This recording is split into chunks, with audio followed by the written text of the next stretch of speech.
j'espère que vous allez bien.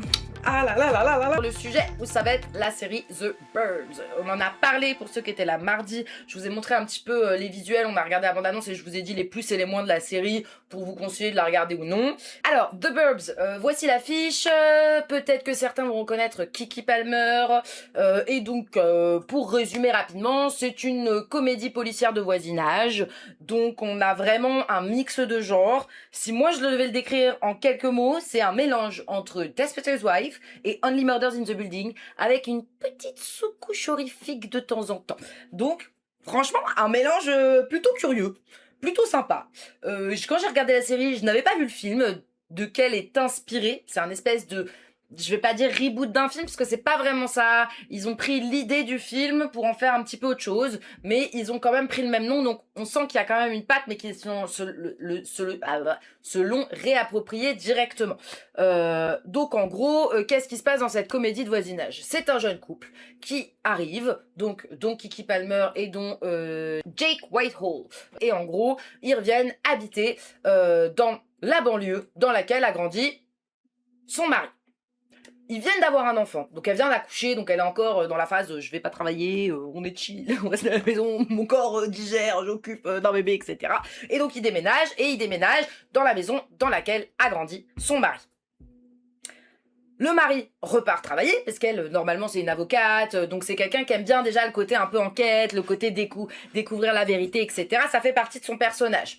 Mais le gars va travailler, on est dans une ambiance un peu Desperate Wife, donc elle arrive, elle regarde par la fenêtre, elle fait des petits trucs genre qu'est-ce qui se passe dans le quartier, donc là on voit tous les voisins, on a vraiment des archétypes des voisins, c'est-à-dire chaque personnage n'est pas développé, un peu comme justement on a dans les Lionnes. On va avoir justement elle, la mère de famille, on va avoir le voisin dans la technologie qui est un peu atypique, on va avoir la femme lesbienne qui a peur de sortir de chez elle. Vous voyez là, en quelques mots, je vous résume des personnages et ça ira pas plus loin en psychologie de personnage parce que c'est pas l'objectif. C'est, comme je l'ai dit, une comédie policière, donc c'est quand même le but est de jouer sur les codes et les codes ils sont bien présents.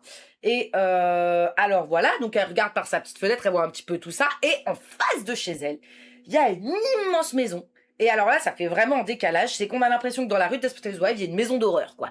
Genre un immense manoir avec, vous savez, le jardin qui est tout ça. Vraiment ambiance pénombre. Donc on comprend pas trop, donc vraiment tu dis quand même c'est un peu abusé, un truc film d'horreur, je sais pas quoi. Et il y a vraiment une ambiance film d'horreur au début, mais en même temps comique, donc tu sais pas trop où tu te passes dans le genre. Et petit à petit, en gros, l'histoire va se passer en 3 actes. Il va y avoir la jeune fille qui va suspecter un petit peu quelque chose qui s'est passé dans cette maison. C'est qu'en fait, il y a 20 ans, une jeune fille a disparu de cette maison. Ses parents ont décidé de déménager et donc il y a des rumeurs qui courent que les parents auraient tué la gamine ou alors que d'autres personnes de la ville auraient tué la gamine. Bref, une histoire non résolue. Et elle, notre jeune avocate, qu'est-ce qu'elle fait ?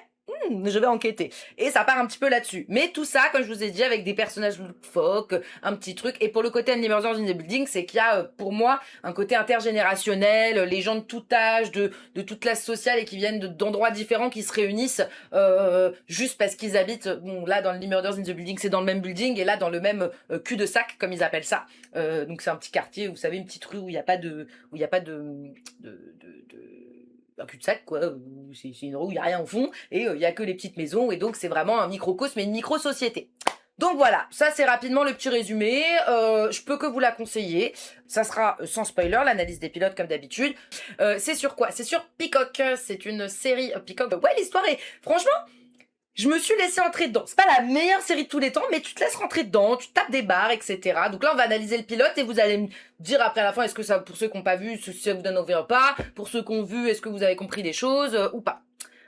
Qu'est-ce qu'il y a d'intéressant à savoir? Ah oui, je vous ai parlé que ça venait d'un film. Je vous montre juste très rapidement l'affiche du film pour que vous compreniez. Ils se sont pas cassés la tête, hein. Voilà. Et je reviens. Voilà. Donc, là, on sent quand même un truc, je ne saurais pas dire. Hein. Donc déjà, Tom Hanks, dans le film, il a fait un flop, le film. Mais après, c'est devenu un petit peu une référence de la comédie satirique entre voisins, un peu humour noir, etc. Mais c'est un humour très masculin. C'est-à-dire que là, de tout ce que je vous ai décrit dans la série, c'est des personnages majoritairement féminins, racisé, LGBT, qu'est-ce qu'il y a d'autre aussi, il y a handicapé, il y a vraiment tout. Parce que les gens, j'ai commencé à voir les critiques. Ah là là, c'est woke. Woke comme on aime. Moi, personnellement, quand je vois ça, ça me donne plus envie de cliquer. Je veux dire, si ça énerve certains, c'est que c'est pas mal. Donc voilà. Et là, on voit plus quand même un univers un peu noir, entre horrifique et comique quand on regarde la typo. Alors que là, on sent que ça va être la même chose, mais pas la même chose en même temps. Donc voilà. Une musique, on connaît un peu ces tonalités-là, vous savez. Elle est originale, la musique, mais en même temps, c'est pour ça que je vous disais Only Murders in the Building et Desperate Housewives, c'est une musique un peu iconique, vous savez, un petit peu ces violons là, tout. Tout. Alors, c'est une série drame, horreur. Ah, c'est trop intéressant ce que tu dis. Alors, pas drame, mais horreur, le fait que tu le dises, justement, après cette pré-intro, t'es pas très clair. Puisque t'as l'impression, au niveau du genre, normalement, je vous ai dit, on est censé avoir le genre. Là, on a un petit truc, genre, ça fait un peu comédie romantique, ils marchent tous les deux, je sais pas quoi, blablabla, ils sont tout mignons. Et en même temps, on a tout ce moment où ça shift avec une musique genre... Et la maison digne d'un film d'horreur, mais digne de limite de Disneyland Paris, la maison de l'horreur, quoi. Vous voyez, c'est vraiment genre le stéréotype, tu peux pas plus avec les 10 000 corbeaux, le jardin qui est pas fait, mais cliché, tu peux pas plus. Et dans cette petite ville que tu trouves très très sympa. Donc au niveau du genre, je suis d'accord avec toi. Mon ressenti aussi à ce moment-là, c'est que c'était pas très clair. Et en même temps, la musique me donnait une vibe. Dites-moi, parce que j'ai ma fenêtre ouverte, j'ai l'impression qu'on entend dehors. Si c'est chiant à des moments, dites-moi. Et donc oui, il y a tout cet aspect où c'était pas très clair. Donc, moi, pour l'instant, j'aurais dit horreur aussi au même moment que toi. C'est le ressenti que j'en avais. Mais on va décortiquer un petit peu plus tout ça. Alors là, le premier plan, on a vu que c'était un plan de la Terre qui zoome sur un endroit. Pour moi, ce que ça voudrait dire, c'est qu'on va parler d'humain au sens très large du terme et notamment d'humains dans ce quartier-là, parce qu'on a un zoom. Et ce zoom, ça peut vouloir dire, j'en sais rien, là je spécule, hein, si vous avez d'autres idées, n'hésitez pas à me dire. On rentre dans leur territoire, on zoome, presque du voyeurisme, on va regarder comment ces gens-là vivent. Moi je le prends comme ça. Les flics. Ouais, je me suis dit que c'était pas foufou. Ça aurait été mieux pour d'autres séries, tu vois. Là, c'est pas la vibe. Quoique. Et donc, voilà. J'aime bien la forme de la courbe qu'on voit là. Ça fait très, comme il disait, cul de sac. C'est un mot qui va revenir énormément dans la série. Et c'est vraiment un endroit où on le voit. Les maisons sont toutes là. C'est un endroit qui est un peu isolé. Il y a énormément de nature autour. Donc, on se dit que c'est pas dans une grosse ville. C'est vraiment... D'ailleurs, je vous l'ai pas dit, mais le titre, c'est The Burbs. The Burbs, c'est le diminutif de suburbs. Suburbs, c'est les banlieues. Mais les banlieues, chez nous, en France, ça a une connotation, on va dire... les banlieues résidentielles, si on préfère, suburbs, entre guillemets. Et donc là, je trouve que ça définit très bien ça. Et pourquoi supprimer le sub? Ça, j'ai pas trop réfléchi à la théorie. Peut-être enlever quelque chose du mot. Donc, on va enlever quelque chose. Je vous ai dit que c'était l'histoire à propos d'une disparition. Je sais pas trop. Hein. Là, je spécule. Je pense avec vous, à voix haute, etc. Ou alors que justement, là, je viens d'y penser, dans ce quartier résidentiel, si on enlève une partie du mot, c'est qu'il y a un truc qui va pas dans ce quartier résidentiel ou qui est pas à sa place. Ou donc, ça peut être avec la disparition. Ou alors, peut-être qu'il y a quelque chose qui va pas... dans le domaine du Danemark. Non, ça... Ah, j'ai plus la phrase. Il y a une grande phrase de Shakespeare qui est un petit peu ça. Quelque chose va mal dans le monde du Danemark ou un truc comme ça. Et ça fait un peu ça. C'est de l'argot, peut-être. Peut-être que c'est de l'argot. Un truc...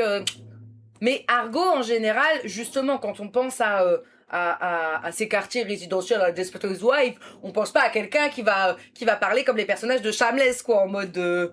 Yo, what are you doing, mate? Je veux dire, c'est pas trop dans cette vibe-là. Ça me rappelle Groove Street, mais avec des airs partout. Alors, je connais pas du tout. Super. Attends, je vais regarder qu'est-ce que c'est Groove Street. Ah, Groove Street dans GTA, d'accord, ok. Et donc, ça doit être tiré d'une vraie ville. Mais ça m'étonnerait pas que ça soit tiré de ça. Alors, attendez, je vous montre. 2 minutes.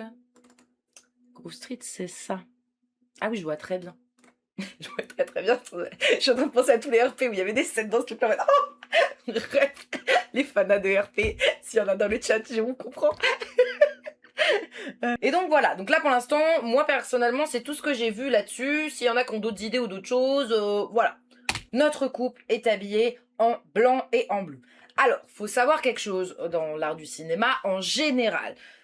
Quand on nous présente un couple, soit on nous montre des couleurs qui vont ensemble, ou alors de la même palette de bleu, de rouge, de jaune, etc. Et donc on crée une espèce d'unité, soit on crée une séparation. Majoritairement, ça veut dire quelque chose ou ça peut annoncer soit une rupture entre les deux personnages qui sont en couple, soit par exemple une opposition claire sur certains sujets, ou j'en sais rien, ça va être une série qui parle d'un sujet politique, il y en a un qui pense un avis A et l'autre qui pense un avis B, et ça crée une certaine cohésion.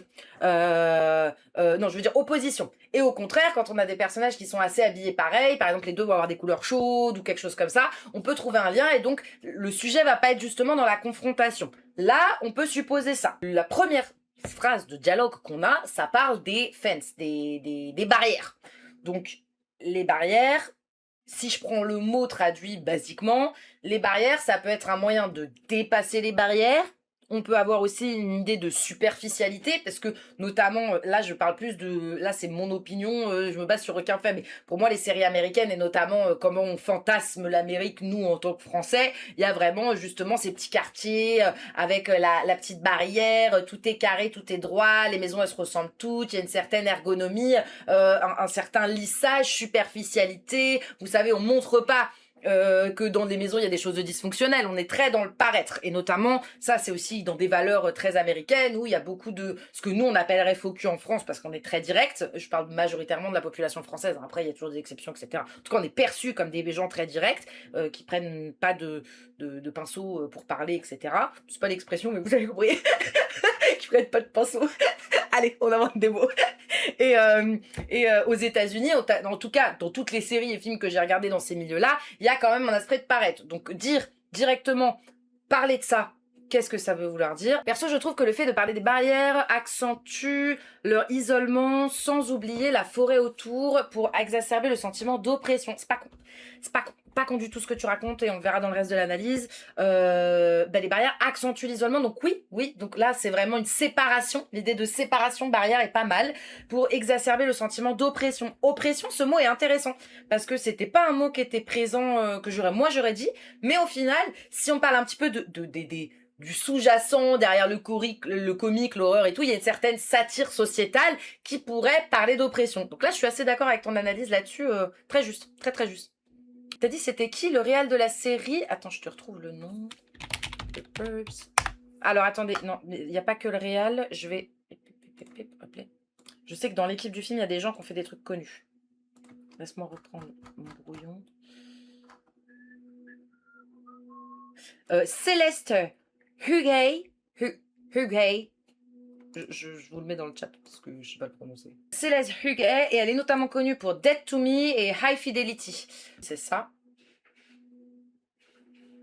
Avec cette actrice-là qu'on connaît bien dans plein de trucs. Et High Fidelity. Oh! Mais elle était géniale cette série. Désolée, mais je l'ai vue, je savais pas que oh, trop bien. À regarder cette série si vous avez le temps, vraiment très cool. Et donc on voit que c'est c'est une femme qui écrit majoritairement sur des sujets de femmes et à des femmes. Donc on en revient à pourquoi je parlais des Lionnes, les Lionnes adaptés d'un fait divers qui avait été adapté d'une série en 1994, et là The Burbs qui reprend une comédie, qui l'adapte au féminin, et qui est tiré d'un film de...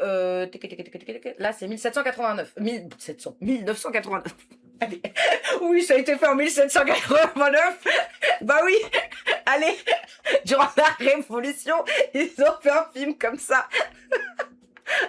Les deux séries que je vous ai citées, c'est quand même des mystères émotionnels plus que du suspense pur. Donc c'est pas une série d'enquête en général ce qu'elle fait. Et là, en tout cas, avec ce que je comprends de la réalisatrice, elle fait pas des enquêtes où le but est de trouver le meurtrier. Elle fait des enquêtes dont le but est de mettre dans des situations les personnages qui vont avoir des impacts psychologiques, des réflexions, etc. Sans être de la psychologie pure, parce que là, en tout cas, c'est dans le comique. Voilà. Hop, non, je ne trouve plus où est l'épisode. Où es-tu? Je t'ai perdu. Donc on parlait de la barrière qu'on ridiculisait d'une certaine manière en disant que leur barrière n'était pas comme les autres, elle était un peu cassée, brisée, elle ressemblait à des dents anglaises qui ne sont pas droites et un peu jaunes. Donc un peu jaune et pas droite, ça veut peut-être dire, j'en sais rien, qu'ils auront du mal à rentrer, vu qu'ils viennent d'emménager dans le microcosme de ce... J'arrive pas à parler. Dans ce petit quartier, quoi. Ils auront peut-être du mal à s'intégrer, de travers, peut-être qu'ils vont regarder les gens de travers, si on joue sur le mot direct. Bref, on peut supposer plein de choses comme ça.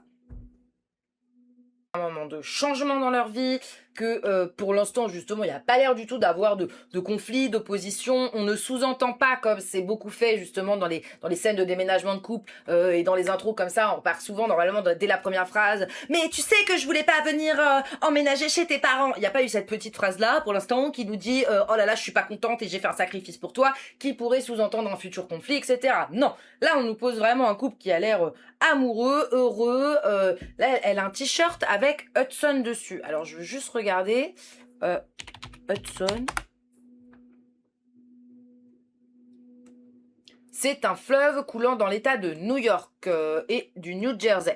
Oui, donc alors, quand il disait qu'il venait de la ville vers la banlieue, on comprend que là, on parle de la vraie ville, hein, la ville, peut-être même la capitale. Donc, c'est un vrai changement. De ce qu'on voit en plus avec le t-shirt, c'est ce qu'on nous donne comme indication, c'est que ce qui est important, c'est le déménagement. C'est pas le couple, c'est pas une future embrouille de couple, etc. Ça hiérarchise un petit peu les choses. Vu qu'on commence par le déménagement, est-ce que on va pouvoir briser la barrière de rentrer dans cette nouvelle maison et dans ce nouveau quartier? Est-ce que même en tant que couple, on va tenir? Pour moi, ça pose un petit peu des questions comme ça, mais qui sont très centralisées sur leur vie à deux.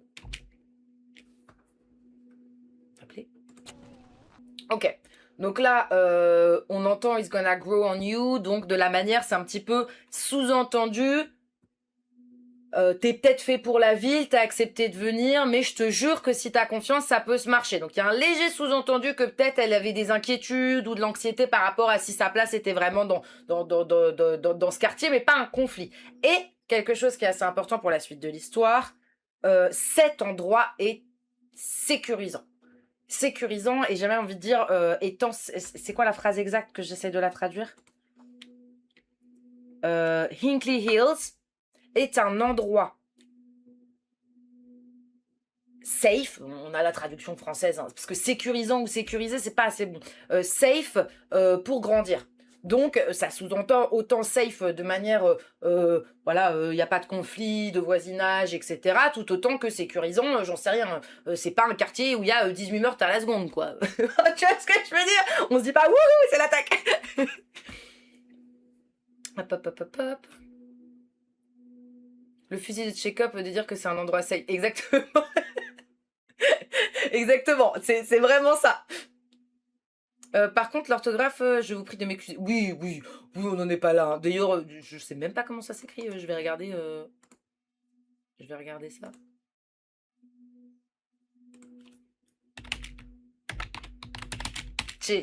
Non.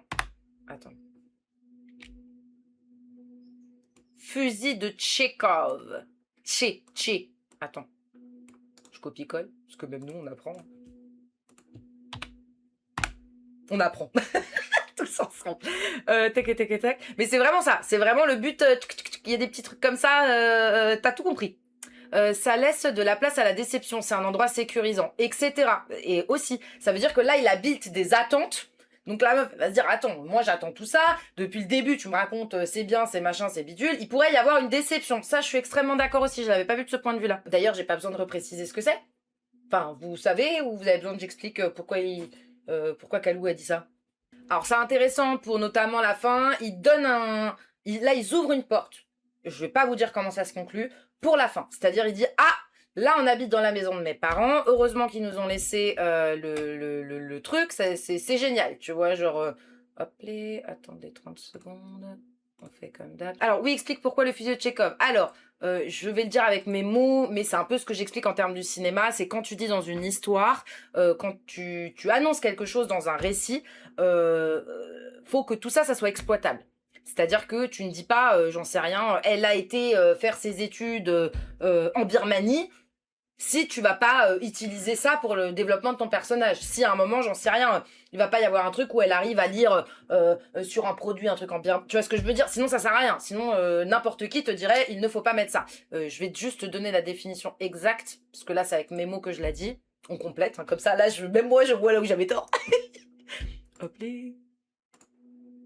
Alors, qu'est-ce que la théorie du fusil de Tchekhov? Alors, le fusil de Tchekhov ou la loi de conservation des détails est un principe de dramaturgie de Anton Tchekhov, selon laquelle chaque détail mémorable dans le récit de fiction doit être nécessaire et irremplaçable et où aucun de ces éléments ne peut être supprimé. C'est marrant. Je savais que c'était la théorie de Tchekhov, mais je savais pas que ça parlait autant de dramaturgie. Je pensais que c'était de récits. Ok. Donc voilà. Et donc ce qui explique un petit peu ce que moi je vous expliquais dans la théorie du cinéma, où c'est l'art de l'image, on doit montrer plutôt que dire, et tous ces petits détails. Attendez, je vous ai perdu, je vous vois plus. Voilà, c'est parfait. Hop là. Hop là. Alors pour ta dernière question, on en parlera hors analyse dans les moments plus discussion, parce que comme ça je me disperse pas trop. Et voilà, parce que tu connais, dispersion ça peut durer 15 minutes. Donc voilà. Appelé. Donc là, on en était là. On a parlé, attendez, machin, bidule, truc. Ah oui, la petite annonce, c'était qu'ils habitent chez leurs parents. Enfin, chez le parent de l'homme.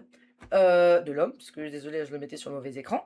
Et qui sont venus emménager. Donc on sent que quand même, c'était une volonté de partir plus loin, de changer de vie. En même temps, ils n'avaient pas les moyens, ils sont pas dans un achat et une prise de risque. Et les parents de cet homme-là, de Jake, eh ben, sont partis pour leur laisser la maison. Mais donc lui, on comprend que, il a grandi ici, c'est pas tout nouveau. Donc, il y a peut-être des gens qu'il connaît, il a peut-être des attachements, il a peut-être tout ça. Donc, on va peut-être voir des gens qui le connaissent lui. Et elle est quand même pas mal isolée. Donc, ça va nous montrer quand même deux dynamiques sociales très différentes. Quelqu'un qui a une possibilité de retrouver des racines et quelqu'un qui est totalement en dehors de toutes ses racines.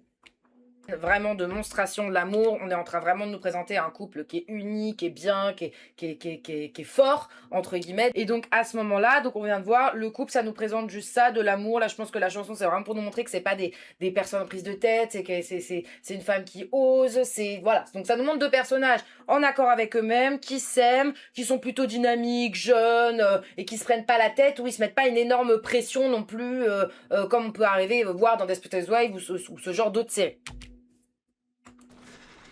Oh God, I don't want to go. Avec cette petite phrase, c'est que lui va reprendre le travail et qu'elle va rester toute seule. Donc là, elle est en train de décrire et de fantasmer, je vais peut-être regarder par ma fenêtre, etc. Blablabla. Mais ce qu'on comprend en termes de situation, c'est, là, on nous présente un couple, mais dans le couple, il y a un personnage qui va être plus présent que l'autre et qui va avoir plus de temps d'écran et qu'on va suivre donc plutôt l'histoire de cette femme que de cet homme. Parce que, encore une fois, avec tout ce qu'on a pris comme info que ça allait se passer dans le quartier, si on nous dit que le mec, il part travailler, logiquement, on va suivre la femme. Là, encore une fois, c'est les spéculations logiques de... Je remets quelques secondes en arrière pour qu'on voit. Alors, la maison qui nous est présentée, déjà, regardez, mais même jusqu'aux nuages. C'est-à-dire qu'on avait un ciel bleu, éclairé, magnifique, quand on est parti de la Terre, etc. Et là, on arrive, il y a cette espèce de noir, donc comme si quelque chose annonçait un mauvais présage, mais en même temps, du rose, du jaune, donc pas totalement noir.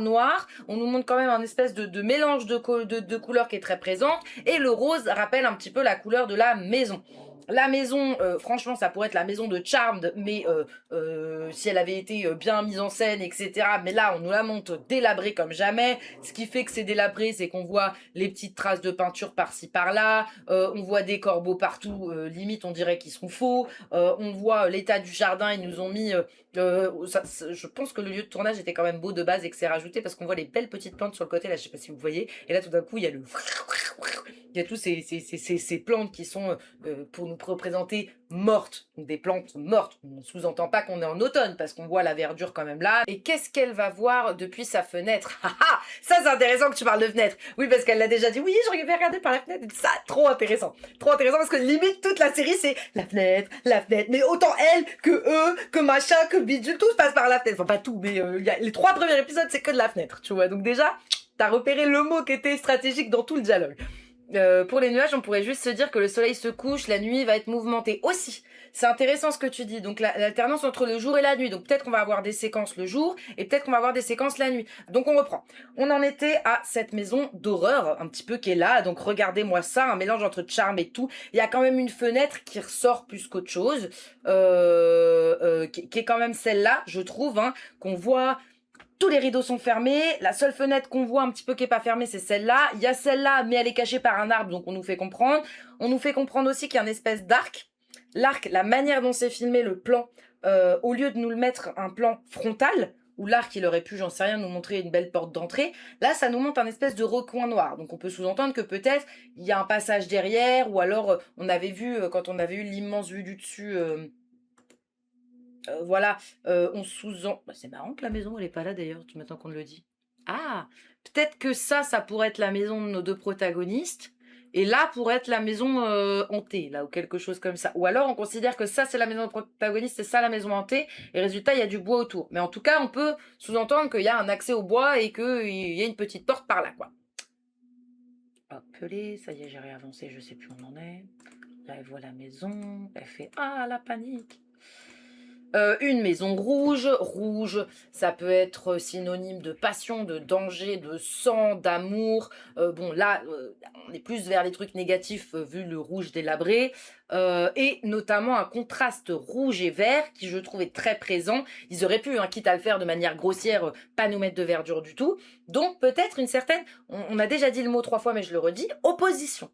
Opposition dans quoi? Dans comment? On a parlé un petit peu du genre de l'horreur. En même temps, mis à part ce passage-là, dans toute l'après-intro qui dure l'équivalent de 2 minutes 20, bah, on a quand même majoritairement plus une vibe petite histoire de couple toute mignonne et la vibe horreur avec ces 10 secondes-là. Donc on n'est pas très clair sur... Il y a une certaine forme d'opposition, une certaine forme de non-clarification du genre et je pense que c'est volontaire, personnellement.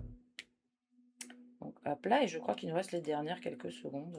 Avant de passer à l'analyse du générique, est-ce que vous avez des choses, des remarques que j'aurais peut-être pas vues, des choses comme ça? Qu'est-ce que vous en concluez, vous qui n'avez pas vu l'histoire? Est-ce que vous attendez à quoi comme type d'histoire, etc. Je vous ai raconté un petit peu. Je devrais peut-être pas vous raconter le résumé en général. Je devrais peut-être vous laisser spéculer pour ceux qui n'ont pas vu, parce que c'est peut-être mieux de voir vos ressentis directement. Alors le générique, c'est pas les petits génériques de 2 secondes qu'on a eu jusqu'à maintenant, c'est un générique un peu plus travaillé. Je prépare juste mon brouillon. Hop là, pour regarder mes notes en attendant. Et voilà, je vous mets le petit générique qui est bien sympathique et très travaillé. Hop les, hop les. Alors, je m'attendais plus à du paranormal horreur après l'analyse. Effectivement, j'étais un peu comme toi. On regarde le petit générique qui est très joli, très bien et elle est longue. J'ai du mal avec. Enfin, faut que les intros longues, quand elles sont longues, faut quand même les assumer. Tous les épisodes, vous savez, je pense que c'est comme tout le monde. Au bout d'un moment, on fait skip intro. Et j'ai trouvé que celle-là était la durée parfaite. C'est-à-dire, elle est longue, mais pas assez longue pour la skip. Parce qu'il y a quoi? Il y a 3 fois le même tempo, je crois. Et voilà. Et donc, j'ai trouvé ça pas mal. Et alors, déjà, est-ce que, avant que moi je vous dise mes opinions et les techniques utilisées en termes d'animation, de montage, etc., est-ce que c'est quoi vous ressentez en voyant ça?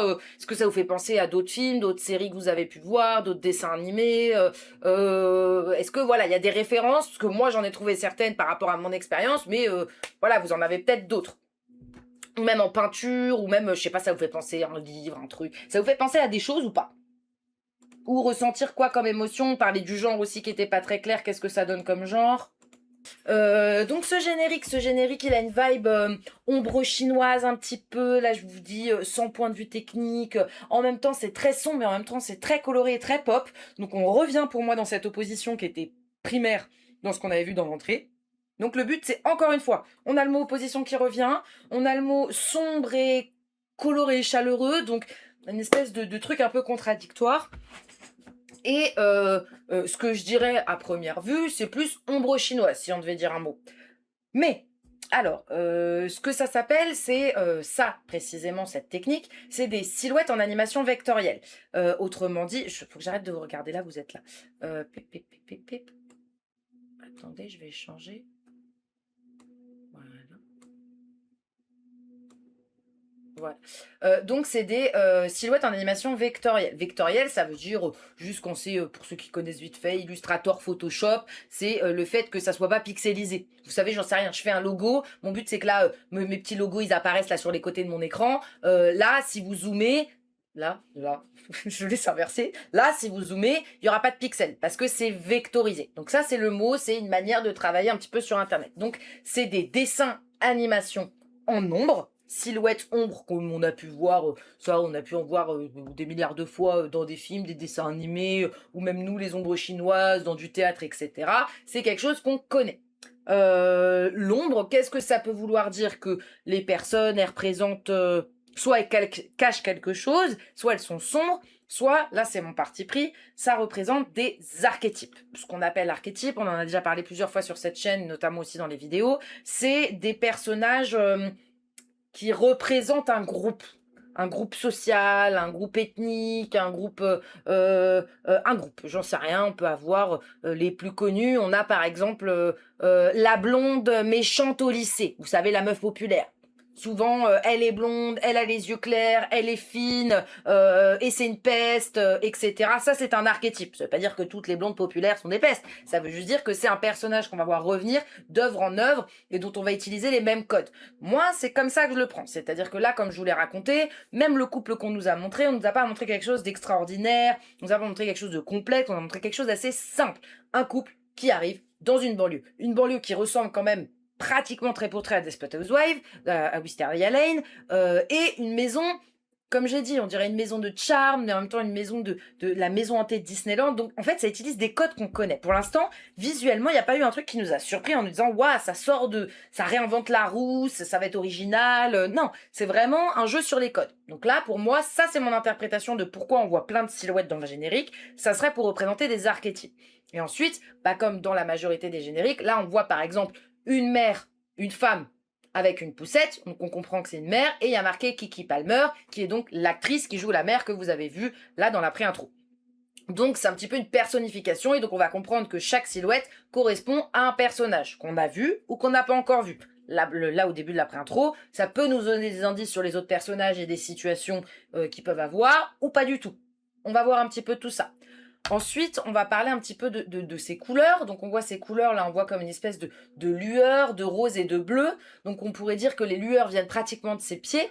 Donc, qu'est-ce que ça pourrait dire de ce personnage-là? Que c'est un personnage qui a qui a la vision, j'ai envie de dire. Vous avez l'expression, quoi. Elle a la vision, elle a ça part d'elle. Déjà, le générique commence par elle, donc ça confirme bien notre théorie de ça va être le personnage principal, parce qu'on voit pas son mec là dans l'image.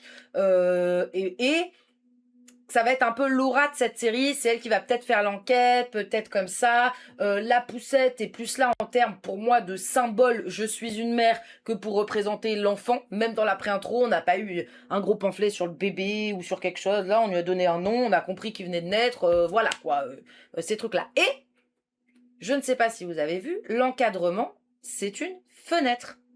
Et la fenêtre, pas besoin de répéter 20 fois, vous me l'avez dit vous-même, la fenêtre, regardez par la fenêtre, qu'est-ce qui va regarder par la fenêtre, qui, comment, le jugement, on en revient aux barrières, les barrières, est-ce qu'on a le droit de dépasser, et la fenêtre, notamment au cinéma, c'est souvent quelque chose qui est en lien avec le voyeurisme, et donc le fait d'observer des gens dans leurs habitudes, d'observer des gens dans la vie de tous les jours, etc. Donc elle en a fait une blague dans la pré-intro en disant « je vais juste passer ma journée à regarder des gens devant la fenêtre en m'occupant de mon enfant », et voir justement jusqu'où ça va aller, est-ce que ça va être réutilisé, est-ce que c'est que elle qui va voir ça. Ça y est, je suis assoiffée.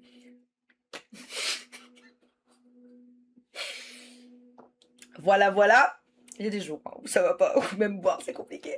Moi, j'ai l'impression qu'on est du point de vue de la maison qui fait peur. Alors là, c'est ouf ce que tu viens de dire, parce que là, t'as vu un truc que moi, j'avais pas vu, et je pense que t'as raison. Je vais pas expliquer le pourquoi d'accord, je pense que t'as raison. Donc, merci pour cette remarque. Pour vulgariser la chose, ça me fait penser aux jeux de société qui est exactement aussi. Exactement. Là, vous résumez, vous avez vu des trucs, merci. C'est pour ça que je veux les gens, c'est que des fois, vous voyez des trucs que je vois pas. C'est aussi simple que ça. C'est vraiment. Mais attends, j'ai rien compris au bail, en fait. Qu'est-ce que t'as pas compris? Parce que là, pour moi, vous avez tout compris. Attendez, il y a un truc bizarre, là. J'ai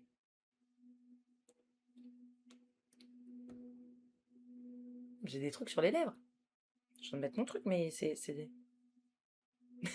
Désolée, vous me servez de miroir. Il se passe un truc chelou là sur mes lèvres, on tchatche. Bref, petite pause. Je me suis embrouillée, je crois. Non, bah, pour l'instant, en tout cas, de ce que vous me dites, vous avez vraiment tous raison. Et vous avez vu des trucs que moi, j'avais pas vu dans le générique. Et c'est exactement pour ça que je voulais faire ça. Parce que il y avait des trucs où... Je savais qu'il y avait beaucoup de choses à dire dans le générique, mais il y avait des trucs où j'ai trop analysé la technique et pas assez l'esthétique globale. On est d'accord que la maison de fou, c'est pas celle du couple. Non, non, non. Attends, je remonte juste ce petit passage parce que t'as raison. Si c'était pas clair, autant juste remettre vite fait. Hop là. Hop là. Là, elle voit la maison. Si je fais l'avocat du diable, hein, ça peut moyen être la fenêtre du manoir qu'on vient de voir parce que bah elle est carrée et encore, vous allez me dire oui il y a des fenêtres carrées, voilà. Moi je suis restée bloquée sur la ronde parce que c'est là où on voit la lumière bouger, etc. Mais en vrai, ça vient de là. Et voilà. Et là on était appelé. Ah oui, sorry, je fais du montage à côté, j'écoute, mais j'ai pas toutes les minutes. T'inquiète, y a pas de souci, on prend le temps. Hein. Tant qu'on n'est pas beaucoup, autant prendre le temps. T'inquiète, hein. Le but, c'est de créer de la discussion. En plus, t'as tout bon. Donc, excuse-moi, mais tes interventions sont grave pertinentes. Tu vois des trucs que j'ai pas vus. Donc, ne t'inquiète pas, y a pas de souci. Mais donc, oui. Donc là, c'est vraiment, elle est plus dans le côté enquête. Qu'est-ce qui se passe? Tu m'as dit que la maison, elle était vide. Et nous, avec elle, on voit qu'il y a une lumière dans la maison à un moment. Donc, déjà, on comprend qu'il y a Anguille sous roche et que, voilà. Il y a coup dans le pâté, comme on dit. Voilà. Et donc, alors, on a ces trois couleurs qui sont le jaune, le rose et le bleu. Donc, on peut voir un dégradé. Ce dégradé, il peut être vu de plusieurs manières. Alors moi, là, je vous le dis parce que j'ai vu la suite de la série. Pour moi, la série est décomposée en 3 axes. 3 grosses, c'est, on va dire, la même enquête, mais qui a 3 gros axes. Et donc, ça pourrait faire partie de ces 3 gros axes. On part justement de Keke Palmer et de son personnage de mère pour aller vers un compromis, on va dire, avec d'autres gens et trouver une solution, etc. Et on arrive à la fin où... Voilà la troisième partie, je veux pas trop en dire parce que bon, ça, je pense que ça tue tout le suspense d'une petite série comme ça, quoi. Voilà. Jaune, couleur de la tromperie, effectivement aussi. C'est pas mal. Et donc le jaune qui amène au rose, qui est la couleur du danger, bien joué, qui est la couleur du danger ou de l'amour ou de la passion. Et le bleu qui paraît... En fait, les 3 couleurs, c'est des couleurs, vu que c'est les couleurs primaires, qui peuvent être autant positives que négatives. Alors que les autres couleurs, on va dire qu'il y a plus quand même... soit c'est positif, c'est négatif, mais ces 3 couleurs-là ont 3 fortes charges émotionnelles. Parce que le jaune, ça peut aussi être vu comme quelque chose de solaire, de chaleureux, d'émotionnel. Et donc, on peut voir soit une évolution positive, soit une évolution négative, soit ces 3 axes dits. Le bleu peut représenter autant, comme on l'avait dit, la nuit, l'inquiétude, le rêve, le fantasme. On parlait quand même que c'est un truc, comme je vous ai dit, tout côté Desperate Housewives, on regarde les voisins, etc. Il y a pas mal de fantasmes, de voyeurisme, de choses comme ça. Le rouge, la passion, le danger, l'amour, le sang. Quand même, hein, on parle d'un truc d'enquête, donc il y aura aussi peut-être des meurtres ou non. Et le jaune, comme tu l'as dit, très bien. J'avais pas fait l'analyse de couleur, donc merci. Du coup, problème de couple. Ah, peut-être. Ça, je veux pas dire le pourquoi du comment, des machins. Je vous laisse l'enquête, tu vois, c'est ça l'objectif. Ou alors, ils se sont présentés comme le couple go. Alors qu'ils sont présentés comme le couple go. Exactement. Ah, c'est marrant que tu les vois présentés comme le couple go. Je voyais pas à ce point, mais je peux comprendre la perception de oui, t'as raison. Ce truc-là de ça y est, ils quittent la ville, ils ont leur enfant, ils emménagent. Ils dansent comme ça dans la rue parce que la meuf elle dit le mot herbe et le mec il dit le mot herbe et elle commence à chanter l'herbe c'est beau, je sais pas quoi. Ouais, il y a quand même cette vibe là. Je suis d'accord, finalement pas mal. Et donc autre image. On a analysé Keke Palmer. Oh. Attendez, mon clavier marche plus. C'est bon. Juste avant d'analyser l'autre image, je regarde juste mon texte pour voir si j'ai oublié de vous dire des trucs. Ah oui, juste ces silhouettes animées là, hop les, elles nous font penser au travail de... Oh non, mince. Au travail de... Je vous mets les images. Parce que sinon... C'est vrai que là, c'est surtout... Là, je vous mets la principale, mais vous allez peut-être reconnaître une référence française qui est aussi dans ce style-là. Et là, je vous montre la référence la plus connue pour les ombres chinoises et ces animations-là. Mais vous allez peut-être me citer un nom, j'attends que voilà, de voir. Donc là c'est Lloyd Reininger, donc le prince Ahmed qui est là, et donc c'est vraiment un style ombre chinoise avec une seule colorimétrie, voilà. Et je sais pas si certains voient la ref française en milieu dessin animé d'un gars. Si je vous dis Azur et Asmar, si je vous dis j'ai plus les refs, désolé. Alors non, là, il n'y a pas d'ombre chinoise dans celui-là. Bref. Michel Ocello. Michel Ocello, ombre chinoise. Prince et princesse. Ça, c'est notre petite fierté à nous. Michel Ocello, c'est celui qui a fait Kirikou, etc. En tout cas, les dessins animés en termes d'esthétique, il n'y a pas mieux. Je trouve ça intéressant l'angle choisi pour, j'imagine, déconstruire cette vision du couple au fil de la série. Alors, pas tellement. Moi, je te le dis là, faut pas s'attendre à... Comme je l'ai dit, c'est des archétypes. Il va pas y avoir trop de drame psychologique. Par contre, il va y avoir des retournements de situation et des... Et voilà. Je vais pas dire plus. Je vais pas dire plus parce qu'en plus, sur les 3 arcs, le premier, t'es dedans parce que tu découvres la série. Le deuxième, tu le sentais un peu venir, mais il est pas mal. Et puis, il y a plein de trucs qui se passent à côté. Et le troisième, c'est la conclusion. Et dans tous les cas, en gros, sur les 9 épisodes, à partir de l'épisode 6-7, tu vois pas trop comment il reste 3 épisodes. Puisqu'ils ont pratiquement conclu plein de trucs. Et donc, t'es en mode, bah attends, quoi? Et là, on repasse dans un truc. Et donc, on va dire que l'aspect du milieu, là, il y a plein de trucs qu'on arrive à deviner, mais qui sont plus difficiles à deviner pour la 3e partie, tu vois. On dirait un couple hyper cliché américain qui emménage avec leurs enfants biologiques. C'est exactement ça, cliché. Le mot cliché est le bon. Je l'avais pas dit, mais c'est vrai que c'est comme ça. Alors, donc on était un petit peu dans cette vibe-là, toujours un petit peu pour raconter des récits. Et donc voilà, je voulais juste vous montrer un petit peu ce truc-là, entre guillemets esthétique, parce que c'est une référence qui, je pense, est pas à laisser de côté. Il y en a 2-3 autres en termes de... Rappelez, on en a parlé, hein, mais les ombres chinoises, ça vient surtout du... Parce que nous, on appelle ça ombre chinoise en France. Mais...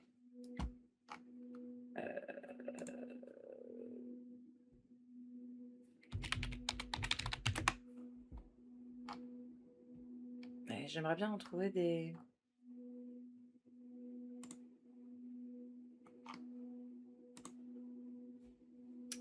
Voilà, des choses comme ça. En gros, le théâtre d'ombre chinois. Donc directement, bon, il y avait des trucs pas mal pour enfants, mais qui est très très utilisé. Et c'est un peu du marionnettisme. Et donc ça, c'est une grande culture là-bas. C'est-à-dire qu'il y a des pièces de théâtre, comme nous on va voir, c'est un genre à part entière, entre guillemets. Pas un genre, c'est un style à part entière.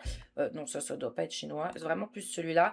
Et il y a un autre mot. Kibaishai, c'est dans des petites boîtes comme ça. Ils font des petites ombres chinoises. Là, on voit, vous voyez, c'est un espèce de truc en 3D. Et en même temps, on met les choses dedans. Bref, voilà. C'était une référence que j'avais trouvée. En même temps, je trouvais ça intéressant de relier ça à d'autres arts, entre guillemets.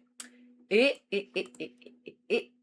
alors, personnellement, ça, c'est moi qui ai pensé ça. Il y a 3 refs. Alors là, vous allez me dire si je suis à côté de la plaque ou pas. Moi, j'ai trouvé qu'un peu... Mais ça, c'est peut-être parce que j'ai regardé la technique au lieu de regarder l'esthétique pure.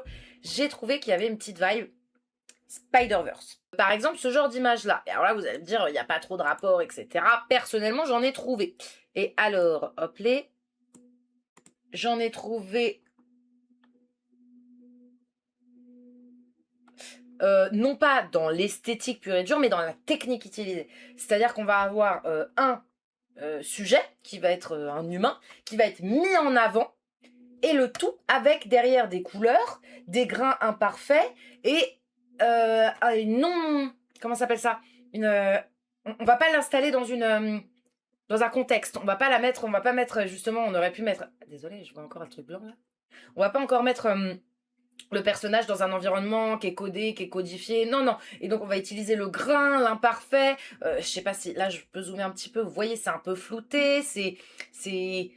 Quand je vous dis le grain, c'est ça, là. Vous voyez, c'est ce petit truc-là. Là, j'ai l'impression qu'on retrouve... Certes, il y a beaucoup plus de texture et avec un environnement de la BD pour Spider-Man, mais je trouve qu'on a quand même quelque chose d'assez similaire dans les techniques utilisées. Et notamment, genre le grain papier, le bruit coloré, les contours qui sont volontairement sales. Vous voyez, là, il y a une espèce de bichromie qui est présente. Là, on voit aussi cette bichromie qui est présente là, avec un espèce de surcontour. Bref, voilà. On voit aussi une séparation des couleurs chromatiques, c'est-à-dire que y a le personnage qui est quand même tout en noir et là bim pareil avec les couleurs derrière qui le reflètent, donc ça fait ressortir le personnage. Et là même si on est à travers une fenêtre, on arrive quand même à voir ce personnage qui ressort et qui pop. Et après un refus de ce que je vais appeler le digital clean, c'est-à-dire éviter un truc trop lisse, trop parfait, voilà le côté bichromique, ça on n'en a pas parlé, le côté un peu flou là dont je parlais. Pour moi, ils ont pris la même image et l'ont à plat, un peu superposé avec un léger décalage et ils ont ajouté d'autres couleurs, ce qui fait un peu cet effet de bichromie flou. Et pour moi, le côté flou, c'est on ne sait pas, on va douter. Est-ce que ce qu'on voit, c'est réel? Est-ce que ce qu'on voit, c'est de la manipulation du spectateur? C'est flou. C'est flou. On a parlé d'opposition, on a parlé de flou, on a parlé de tout ça. Donc forcément, ça nous donne un truc où, encore une fois, on a l'impression qu'on va jouer avec nous. Donc en même temps, on ne sait pas quel genre c'est, on ne sait pas où ça va nous amener. Donc ouais, je trouve qu'il y a cet aspect-là de peut-être de non authentique. On a parlé de la superficialité avec les barrières blanches. Peut-être que cette superficialité, elle est brisée. Ou peut-être que là, des gens jouent un double jeu, quelque chose comme ça. Enfin, moi, en tout cas, je le vois de ce point de vue-là. Je ne sais pas s'il y en a d'autres qui ont d'autres analyses. Alors... on dirait un mélange entre 2D et 3D. Exactement. Et c'est peut-être ça la vibe, t'as raison, qui m'a fait penser à Spider-Man. Il y a un jour de distorsion autour des sujets. Exactement aussi. Distorsion, qu'est-ce que ça pourrait dire distorsion? Qu'est-ce que ça pourrait amener comme une distorsion? Donc un changement de personnage peut-être, hein, une évolution d'un personnage qu'on ne penserait pas évoluer de cette manière-là. Peut-être. Le mot distorsion sera à pousser et là ça me vient pas tout de suite qu'est-ce que ça peut amener dans l'intrigue, mais je pense qu'il est bien choisi. Hop là, donc qu'est-ce qu'on a d'autre maintenant comme petite image? On a donc la mer. Ensuite, on a donc là le nom du mari, Jake Whitehall, et on a deux personnages. Les deux personnages, je vous le dis, c'est deux voisins. Il y a un voisin, je vous avais parlé qu'il y avait une représentation de la diversité qui était très présente. Un voisin ici présent qui est neuroatypique, qui fait un espèce de vélo tricycle allongé qui se balade un petit peu comme ça dans le quartier. Et on a un voisin qui est un peu plus âgé et qui passe la tondeuse assez régulièrement et qu'on va voir aussi par-ci par-là. Alors, hop là.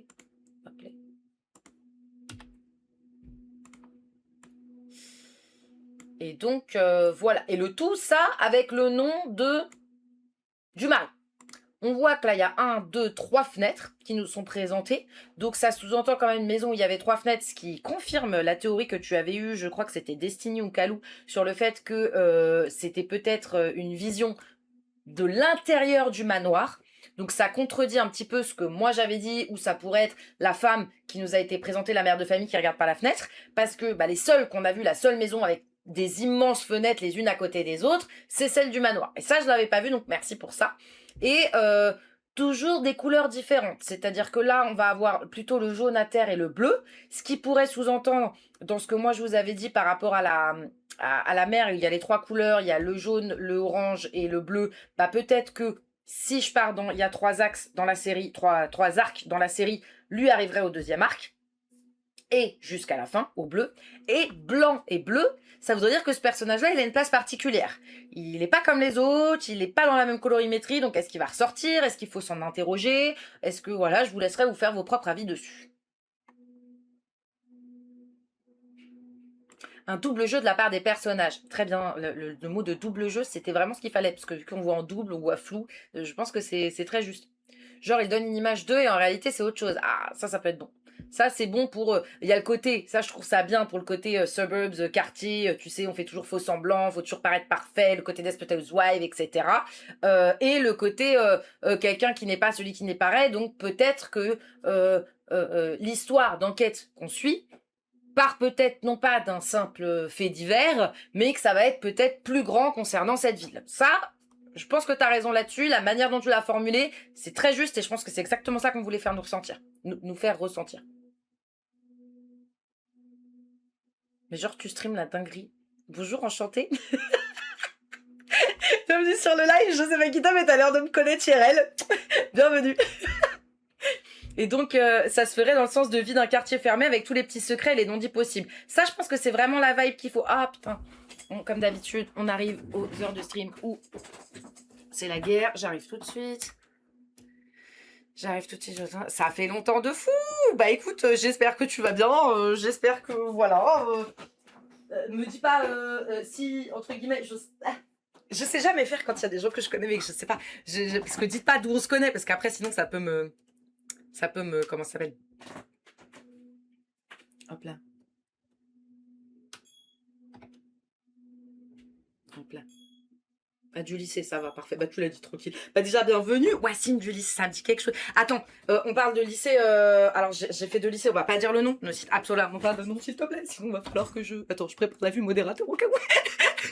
mais voilà, voilà. Et voilà. Bah, écoute, déjà, bienvenue. Et assis-toi.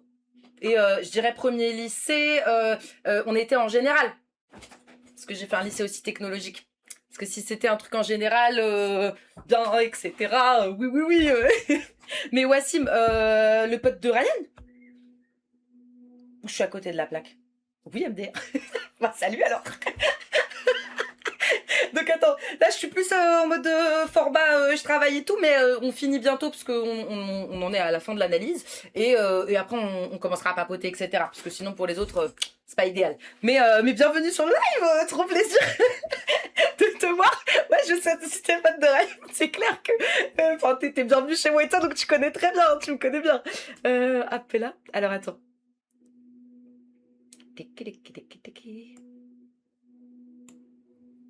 Je sais plus ce que je disais. Donc voilà, folie. Oui, hein, surtout que je fais ça en sous-marin, donc personne ne sait que je stream. Enfin, la majorité des gens que je connais, ils ont pas l'info. C'est bien fait exprès. Bah, bienvenue, installe-toi confortablement. Ouais, tu connais, hein, après le doxing, les règles de Twitch, etc. On va éviter, je suis une meuf sur les réseaux, bref, voilà. Donc alors, on en était à cette info-là, donc là, je pense... Attendez, non, c'est pas les alertes, là. Appeler, elle est où mon image? Elle s'est mise où mon image? Pourquoi j'arrive pas à la sélectionner? Ok, parfait, nickel. Donc voilà, là j'en mets une autre de l'analyse appelée. Alors voilà, donc là on voit quand même un immense portail, quelqu'un qui est derrière des barreaux, qui filme et un petit truc, je dirais, tu sais, de ville de bienvenue, je ne sais où, en tout cas un petit truc qui t'annonce un lieu. Alors pour moi il y a quand même une idée de voyeurisme, de regarder à travers, on en revient à cette idée de commencer à chercher. Pareil, les couleurs, on peut retrouver le orange et le bleu très rapidement, mais il y a surtout ce blanc. Et le blanc, comme on a vu, c'est des personnages qui vont être particuliers, comme on a vu dans l'autre truc. Et voilà. Hop là, j'ai pas grand chose à dire sur cette image, mis à part la fence qui elle est plus chic que les autres. Peut-être ça sous-entendrait qu'il y ait quelque chose en rapport avec les classes sociales, les différences monétaires. Ça, pour l'instant, je vous le dis, c'est pas confirmé, je vois pas trop ce que ça pourrait sous-entendre, mais moi je l'interpréterais comme ça. C'était la première fois que je voyais ce générique de cette série. On voit quand même le téléphone, donc on redit, on a attendre les barrières, on sort du côté de la fenêtre, ou alors les espèces de barrières qu'on voit là, c'est une fenêtre qui est, vous savez, il y a des espèces de fenêtres avec des espèces de barreaux comme ça dessus, ça peut être aussi ça, mais donc ça pourrait aussi sous-entendre que quelqu'un est enfermé et regarde de l'intérieur et est bloqué. Donc soit c'est nous, entre guillemets, spectateurs, si on sous-entend, comme l'avait dit Kalou, qu'on est à l'intérieur de la maison, voilà, soit on arrive directement... Oh, attendez, je me perds, je suis désolée. Soit on sous-entend qu'on est à l'intérieur de la maison et donc c'est nous qui sommes enfermés, donc c'est la personne qui est dans ce manoir qui est enfermée, soit... Je sais plus. Soit c'est l'autre qui nous regarde. J'arrive plus, hein. Je suis désolée, là je commence à fatiguer. Attends, je peux même pas regarder, ça fait combien de temps de live vu qu'il y a eu le bug. Ah. Voilà. Bim bam boum. Et il nous reste plus que... On n'a pas besoin d'analyser tous les personnages parce que je ne peux pas vous en parler de tous. Ah si, voilà, ça c'est très intéressant. Là, ça confirme exactement ta théorie que tu avais, Calou. Parce que on n'a plus l'idée de la fenêtre, et là on a quelqu'un devant une fenêtre. On n'est pas à l'extérieur parce qu'il n'y a pas toutes les couleurs derrière. Et on reconnaît la fenêtre ronde que moi j'avais fait une fixette dessus parce que j'avais bien les fenêtres rondes et c'est là où on avait vu les trucs clignoter. Donc pour moi ça confirme 100% de ce que tu as raison. Le visage, ça pourrait paraître être un homme, mais en même temps c'est tellement stylisé, ça fait tellement petit bonhomme que ça pourrait être un individu. L'enfermement de la porte avec le point rouge, ça peut aussi faire penser à une cible. Il y a aussi un espèce de tout est ciblé vers ce personnage-là. Donc, on voit le point rouge comme si c'était l'objectif. Ce personnage qui est très près du point rouge et toutes les lignes conductrices de cette fenêtre qui mènent à ce milieu et donc à ce personnage qui nous est présenté. Et ça, je pense que c'est très intéressant avec l'intrigue que je vous ai racontée. Ce serait top et marrant que le personnage principal soit la personne dans la maison. Ça serait ouf. Il y a des petits trucs comme ça, mais j'ai vu des séries comme ça, je saurais plus te dire, faudrait que je retrouve. Mais c'est ce que je préfère, c'est les séries huis clos, où c'est le lieu qui vit, ou alors que nous, le spectateur, on se fait arnaquer. Tous les trucs où on se fait arnaquer à la fin, où au final, la personne... le dernier film que j'ai vu comme ça, il s'appelle Marmalade. Franchement, à regarder, il est un peu chiant. C'est-à-dire que sur le moment, quand tu regardes, il y a un moment où tu dis oh, ça devient un peu long. Mais pour le plot twist, il vaut tellement le coup. Je sais parce que je l'ai vu, je l'ai fait regarder à quelqu'un, et même en le revoyant, j'étais ah ouais, il y a des longueurs. Mais en même temps, ces longueurs, elles sont tellement justifiées pour le final. Et au final, je m'en souviens, je vous en parle, et comme je vous ai dit, je préfère toujours les séries et les films dont on se souvient et dont on parle, même si on a détesté, plutôt que les trucs qu'on oublie. Si on oublie, c'est vraiment que c'était du niveau double, vu, revu, etc. Quand il y a des choses à dire, il y a toujours des trucs à dire, mais même quand on déteste, même un truc que je déteste royalement, si je le déteste, c'est qu'il y a une raison. C'est qu'il y a un truc qui m'a touché, dans le bien ou dans le mauvais, mais ça m'a fait ressentir des choses. Donc je pense que c'est intéressant dans ce point de vue-là. Donc voilà, et hop là, on va finir sur ça. Donc ça, c'est le début de ça. Hop là. Donc c'est le B du Burbs qui est en train de se former. Et je ne sais pas si vous remarquez, on reconnaît la rue qu'on nous a présentée dans le générique, et la rue dans laquelle ils sont, et le cul-de-sac, le fameux cul-de-sac qu'on a vu, revu et réentendu. Et donc on voit les petites maisons, on voit leur positionnement, donc on comprend que ça va parler du quartier.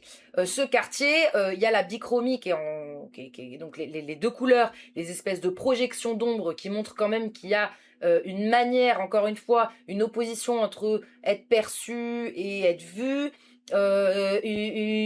Entre guillemets, la couleur bleue peut quand même vraiment représenter quelque chose un petit peu de sombre, parce que le bleu, ça arrive dans le mélange de couleurs et ça devient du noir, et le côté rouge qui peut paraître plus chaleureux, plus accueillant. Donc on a vu la dichotomie entre justement le côté Desperate Housewives et le côté presque horrifique de la série, quoi. Il y a plein d'autres petits détails dans le générique.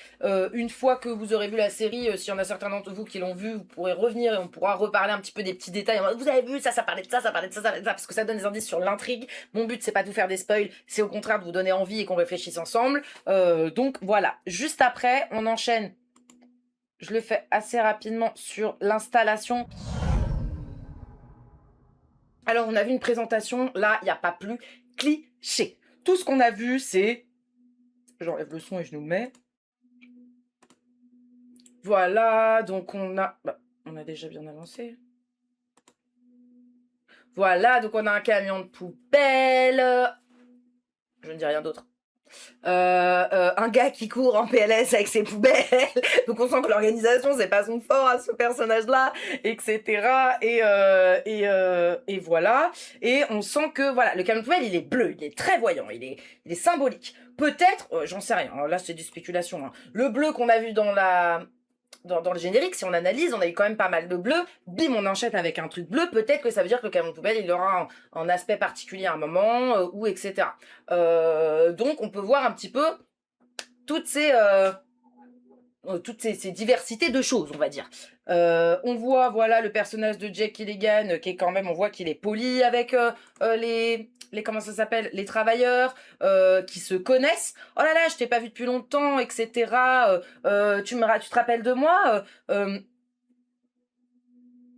pas vraiment. J'ai jamais été bon à reconnaître les visages. Donc on voit une petite interaction. L'interaction nous apporte pas vraiment plus que juste ils se connaissent. Donc là, ça nous reconfirme le fait que lui, il réaménage chez ses parents, qu'il n'est pas totalement isolé comme la femme. Et voilà. Et là, je vous dis de retenir tout ça parce que, voilà, là, rappelez-vous, une intro donne des éléments importants, des présentations importantes. Et là, on est dans la phase d'installation. L'installation, c'est la présentation des personnages, le contexte et des indices.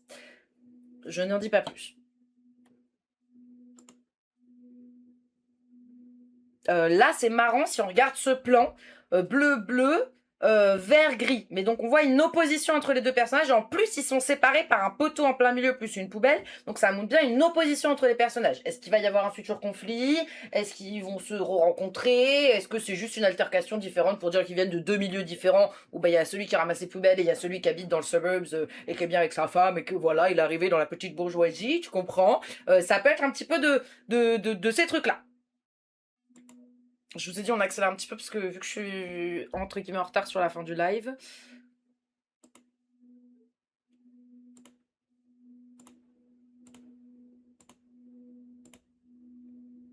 Ok, et là, intéressant. Donc, on voit cette interaction et qu'est-ce qu'on voit? Quelqu'un qui regarde par la fenêtre. Donc ça reconfirme notre théorie de on est dans un truc de voisinage, de je regarde, de je scrute, de je juge, je sais des infos que les autres savent pas sur leur vie, etc. Et donc il y a tout ce petit aspect comme ça. Ah, je savais pas, j'avais pas vu. C'est tiré d'une nouvelle. D'accord, donc tiré d'une nouvelle qui est tirée d'un film... Non, tiré d'une nouvelle qui a fait un film en 1989 et qui a fait cette série plus tard. Et c'est marrant, cette espèce de cadre là qu'on voit, même si c'est le reflet d'un miroir, ça rappelle les fenêtres qu'on a vues dans le générique. Donc, l'idée d'un miroir, les fenêtres, voir à travers, le reflet, l'image de soi, la superficialité, ce qu'on prétend être, ce qu'on cache, ce qu'on montre comme ça au grand public et qu'après on se cache, etc. Voilà.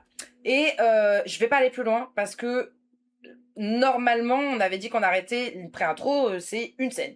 Et une scène, c'était la scène de la poubelle. Maintenant, pourquoi je voulais pas l'analyser?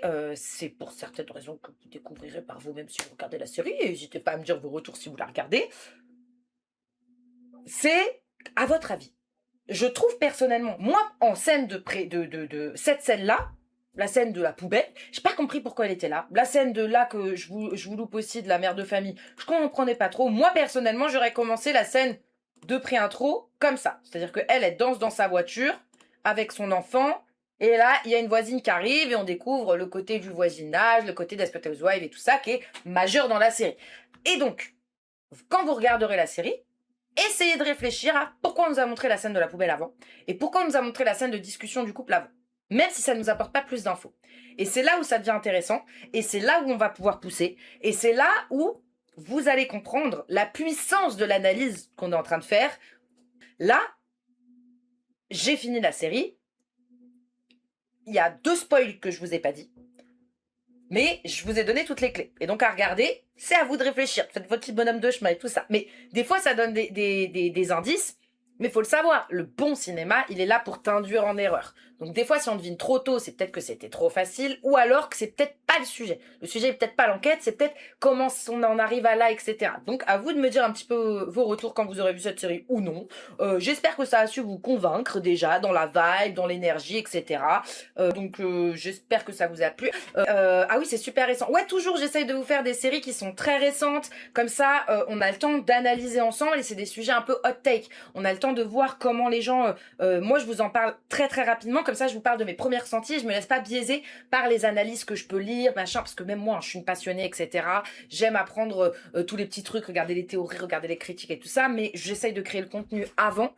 Comme ça, je ne suis pas biaisée par la lecture d'autrui. Et là, je pense que cette série-là, la préparation de la polémique qu'il va y avoir si les gens aiment, ça va être que c'est woke. C'est-à-dire que de base, le film, c'est un film avec Tom Hanks qui a un peu le même résumé qui en gros est une comédie satirique horrifique, plus horreur, que là, ça va être un peu plus enquête, un peu plus sombre, ça joue vraiment sur le côté esthétique, un peu à la Gremlins, sombre, etc. Mais les vibes années 80, donc vous voyez ces films très, très visuels, et très sonores, entre guillemets, donc il n'y a pas autant de dialogues qu'il peut y avoir que dans les séries contemporaines. Et bah, c'est une série qui parle d'un homme qui est obsédé par ce qui se passe chez ses voisins, donc d'un homme, pas d'une femme. La majorité des voisins sont des hommes, et tous les archétypes, la madame que vous voyez a un archétype masculin dans le film, etc., etc. Donc là, au lieu de représenter que des hommes blancs, qui ont certes des femmes dans le film, avec un humour satirique, on réadapte ce sujet, on reprend la même trame narrative, même si on reprend pas la même histoire, de ce que j'ai compris. J'ai pas fini le film, j'en suis à la moitié, mais j'attends de vous confirmer, etc. Et à partir de ce moment-là, on rajoute une diversité de personnages. Et vu que de base c'était un humour satirique masculin, là on va se baser sur un humour satirique féminin, mais quand on dit féminin, avec ce que les gens appellent woke, donc il y a une femme qui est plutôt au-dessus de la cinquantaine, ce qui est rare, c'est-à-dire qu'on voit ses petites rides, elle n'est pas refaite de partout, etc. On voit une femme lesbienne, pareil, d'une quarantaine, cinquantaine d'années. Pas la lesbienne qu'on a l'habitude de voir, jeune, quirky, qui s'habille de toutes les couleurs, voilà, etc. Non, pas du tout.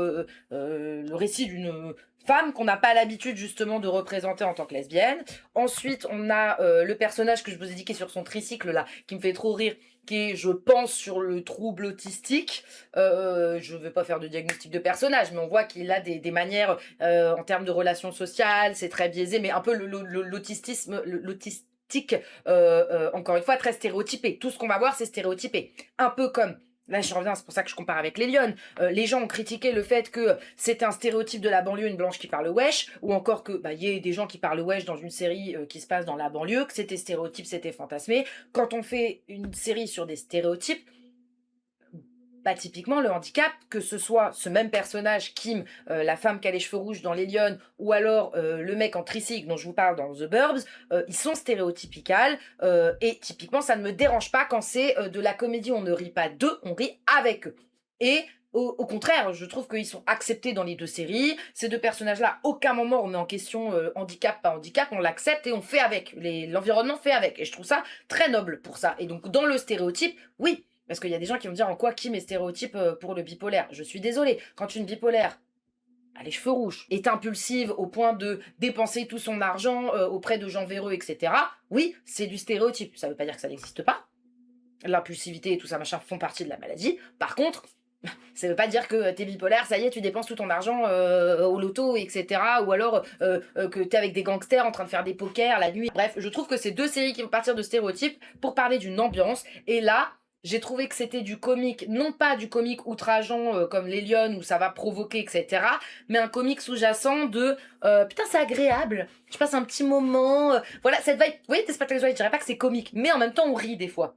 Où on se sent bien. Donc c'est ces mêmes émotions-là que ça va aller chercher. Only Murders, pareil. C'est des petites remarques des fois d'un personnage qui sont lunaires. C'est ces petites choses-là que ça va chercher. Donc ça va pas chercher le comédie au rire déployé. Ça va chercher une sensation de déjà vu, de confort et en même temps avec une intrigue qui est plutôt pas mal. On déjoue nos attentes en tant que spectateur et on a une finalité où je vous ai dit les 3 premiers épisodes. Moi j'ai été étonnée parce que pour moi la série aurait pu finir au bout de l'épisode 6. Et nous rajouter 3 épisodes en nous rajoutant des petits trucs en plus, etc. J'ai trouvé ça cool. Donc voilà, c'est la fin de cette analyse. J'espère que ça vous a plu. J'espère que ça vous a soit donné des clés, soit que vous avez réussi à avoir envie de le regarder. Si vous l'avez regardé, et notamment là je parle à ceux de YouTube qui vont regarder ça en rediff déjà, n'hésitez pas à nous rejoindre sur Twitch parce que plus on est, plus on peut discuter. Comme vous avez vu, il y avait des remarques super pertinentes aujourd'hui et donc c'est bien d'arriver où plus on est, plus on peut avoir ces petits trucs là. Donc n'hésitez pas à nous rejoindre.